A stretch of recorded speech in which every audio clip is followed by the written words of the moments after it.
स्वागत है आपका हिमाचल फास्ट एक्सप्रेस में। देखिए हमारे साथ आज पूरे हिमाचल की जिसको हम कह सकते हैं कि शख्सियत और चर्चित चेहरे विनय शर्मा जी इस वक्त हमारे साथ मौजूद हैं। विनय जी, स्वागत आपका। और सबसे पहले प्रश्न मैं आपसे ये पूछूंगा कि आपके फॉलोअर्स इस वक्त चिंतित जरूर हैं। खबरों के हवाले से ये कहा जा रहा है कि विनय शर्मा जी के ऊपर लटकी तलवार विनय शर्मा जी की कभी भी हो सकती है गिरफ्तारी। पहले इसका आप हमारे को जवाब दें।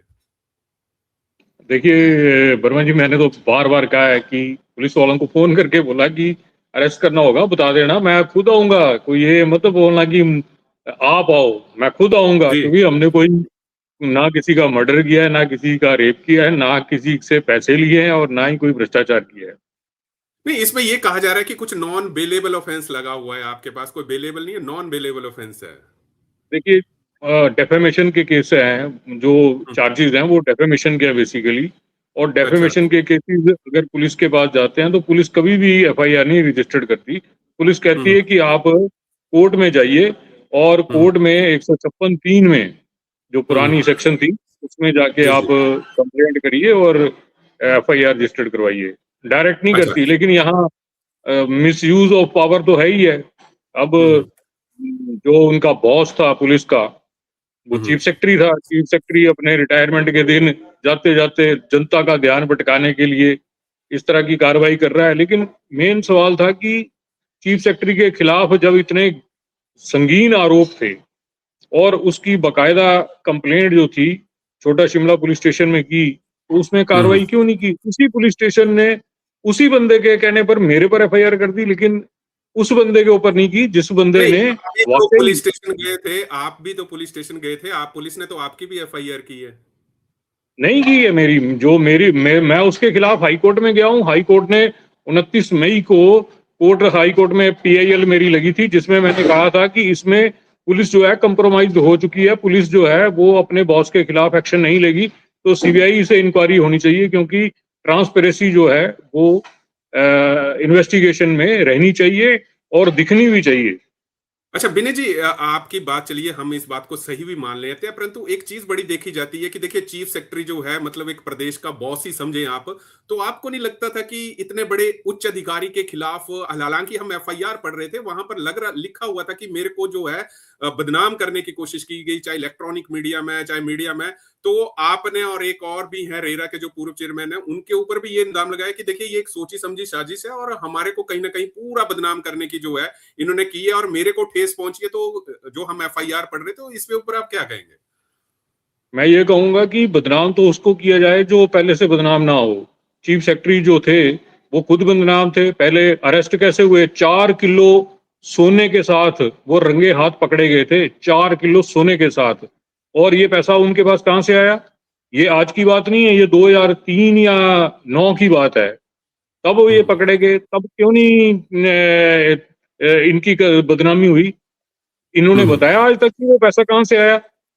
हम्म। 4 किलो सोना जो होता है उसकी आज की कीमत लगाइए कितनी है? कीमत उस जी टाइम जी। भी उतनी ही थी, लेकिन उस हम्म। टाइम पैसे की वैल्यू उतनी नहीं थी।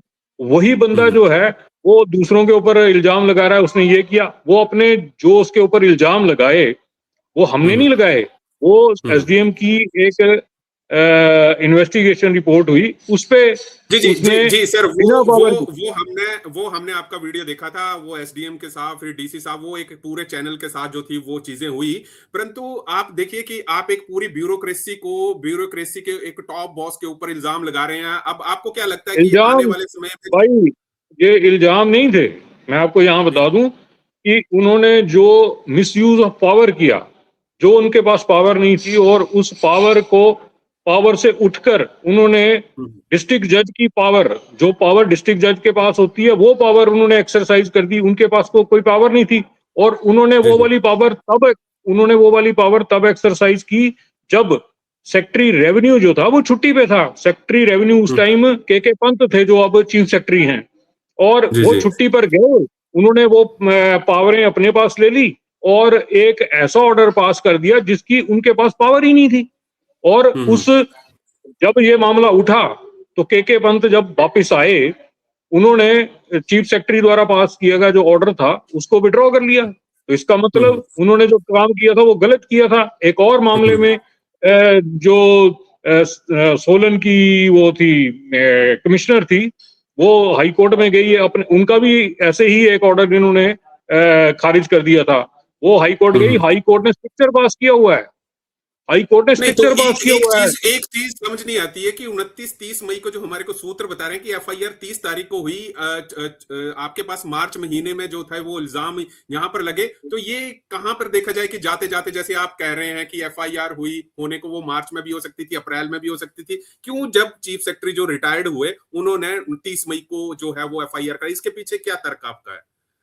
इसके पीछे तर्क ये था कि 29 मई को जिस दिन उन्होंने एफआईआर दर्ज कराई, उससे एक दिन पहले मेरी जो पीआईएल थी वो हाई कोर्ट में लगी।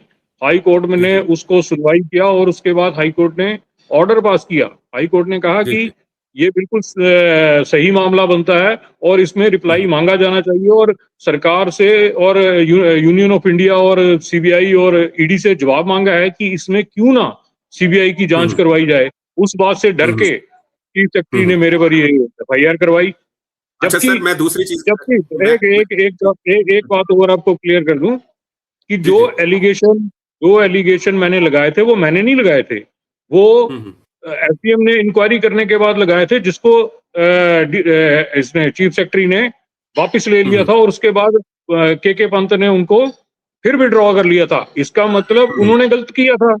जब उन्होंने गलत किया था और वो जो मामला है वो हाई कोर्ट में पेंडिंग है, उसके बावजूद इस तरह की हरकत करना जो था पुलिस द्वारा, वो बड़ा मिसयूज ऑफ पावर है। चलिए विनय जी, मैं आपका समय लूंगा तो थोड़ा सा आप 10-15 मिनट आराम से जरूर बैठिएगा, क्योंकि अगला प्रश्न मैं यही पूछूंगा कि अभी हम ये देख रहे थे कि आपका ये जो फेसबुक अकाउंट है उसकी भी रीच कम हो गई हुई है, और लोग जो है वो देख रहे हैं कि विनय शर्मा जी जो कि पूरे हिमाचल में बड़े बेबाकी तरीके से बोलते थे, वो जो है वो अब नहीं हमारे को दिख रहे हैं। हम भी सर्च कर रहे थे। आपको क्या लगता है कि ये फेसबुक पॉलिसी ने, क्योंकि कुछ लोगों का कहना है कि फेसबुक की पॉलिसी से हटकर विनय शर्मा जी कुछ कंटेंट डाल रहे थे, तब उनका अकाउंट जो है रिस्ट्रिक्टेड हुआ। कई लोग कह रहे हैं कि कहीं ना कहीं सरकार ने जो है वो रिस्ट्रिक्टेड किया। आप क्या कहेंगे इसके बारे में? देखिए, मेरे जितने भी कंटेंट्स हैं वो अभी भी फेसबुक पर हैं। जो जितने भी मैंने कंटेंट्स डाले वो सारे फेसबुक पर हैं। और आप उसकी नोटिफिकेशन देखिए, नोटिफिकेशन में ये आ रहा है कि सरकार द्वारा कोई लीगल एक्शन लिए जाने के बाद जो है मेरा अकाउंट रोका गया है, ना कि मेरे किसी कंटेंट की वजह से रुका है। इसका मतलब सरकार मेरे से डरी हुई है। मैं आपको तो यहाँ मतलब बता दूं, क्या लगता है कि सरकार आपसे डर गई और आपका फेसबुक अकाउंट की रीच वो कम कर दी? बिल्कुल नहीं बिल्कुल तो बिल्कुल आपको, बिल्कुल नहीं विनय जी, मैं आपसे यही पूछूंगा कि आप तो एक कांग्रेस के बड़े सच्चे सिपाही रहे हैं। हमने भी आपका 3 साल पहले इंटरव्यू किया था, तब तो आप कहते थे कि कांग्रेस की इतने सीटें नहीं आई तो मैं तो मूंछ कटवा दूंगा। तो अब इतना विरोध आपने क्यों इस वक्त जो है वो यहाँ पर कांग्रेस के खिलाफ आप इतना कर रहे हैं? हर बार सोशल वर्मा मीडिया जी, पे देखते हैं, या तो आप वर्मा मुख्यमंत्री जी, जी के बारे में बोलते हैं, आप मेरा या तो आप आप मेरा अधिकारियों के बारे में, विनय जी सुनिए, अधिकारियों के बारे में बोलते हैं, मुख्यमंत्री जी को बोलते हैं। आप कांग्रेस के सच्चे सिपाही थे। आपको क्या जरूरत हो गई कि अब आपने कांग्रेस के खिलाफ इतना झंडे जो मतलब इतना अपना अपनी लाइन से जो है वो बाहर चले गए आप?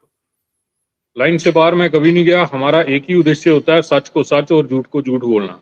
और सच जब कड़वा लगने लगता है तो इस तरह के फैसले आते हैं। अब बताइए, मैंने कौन सा ऐसा मुद्दा उठाया जो गलत था? सरकार को गलत लग सकता है, लेकिन आम जनता जो है उसको वो ठीक बिल्कुल। लगता है, क्योंकि आप पिछले आप 7-8 महीने का ये मेरा वो देखिए ट्रैक रिकॉर्ड। मेरे कम से कम 75,000 के करीब फॉलोअर बढ़े हैं।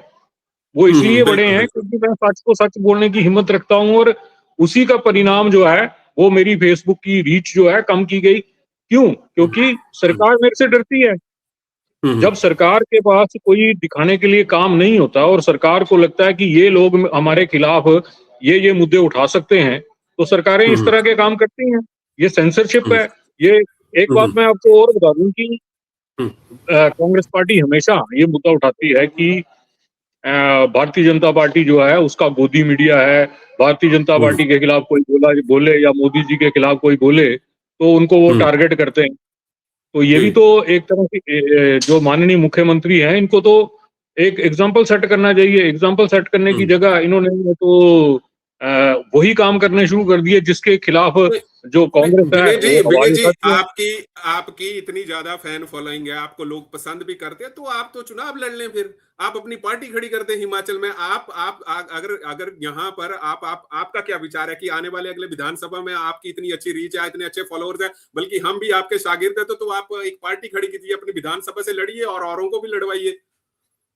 देखिए हम वीरभद्र सिंह की विचारधारा के लोग हैं और उन्हीं को फॉलो करते हैं। उन्हीं से हमने सीखा है कि सच को सच और झूठ को झूठ जो है। और कभी भी किसी के आगे झुकने की बात नहीं है, क्योंकि राजा साहब आपने देखा कभी हाई कमान के आगे नहीं झुके। उन्होंने जी जी। हमेशा हाई कमान को झुकाया और हमेशा हाई कमान के पास कभी नहीं जाते थे। हाई कमान उनके पास जरूर आता था, लेकिन वो कभी हाई कमान के पास नहीं गए। जी जी जी जी। तो आपको क्या तो लगता है कि आने वाले समय में आप चुनाव जरूर लड़ेंगे, जिस हिसाब से मैं आपकी नहीं फैन लड़ता। फॉलोइंग और लोग आपको नहीं पसंद नहीं करेंगे? नहीं नहीं, नहीं तो नहीं नहीं आपको मैं तो लड़ना चाहिए ना। आप इतने अच्छे मतलब वक्ता हो, अपनी चीजें बड़े बेबाकी तरीके से रखते हो, तो जनता तो कुछ कह रही है कि विनय शर्मा जी पक्का इस बार जो है विधानसभा के चुनाव जरूर लड़ेंगे।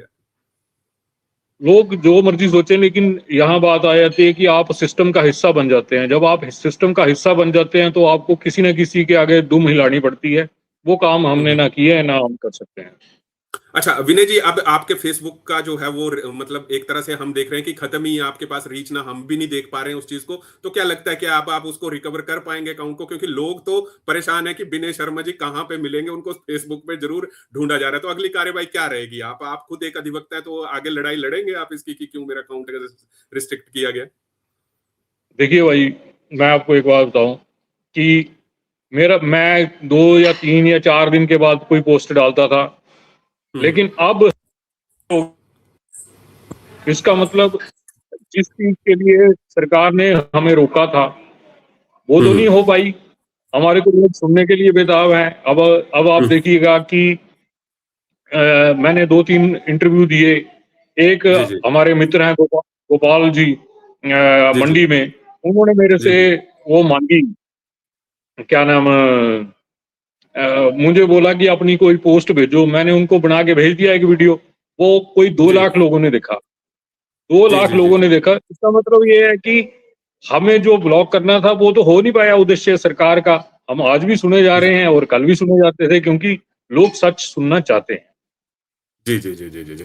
चलिए विनय जी, आपने अपनी बात बड़ी बेबाकी से रखी, और हम चाहेंगे कि आपका अगर अकाउंट रिस्ट्रिक्टेड है तो आप कुछ नया अकाउंट बना लें, क्योंकि जनता जरूर यहाँ पर चाहती है कि विनय शर्मा जी आएं और अपनी बात जरूर यहाँ पर कहें।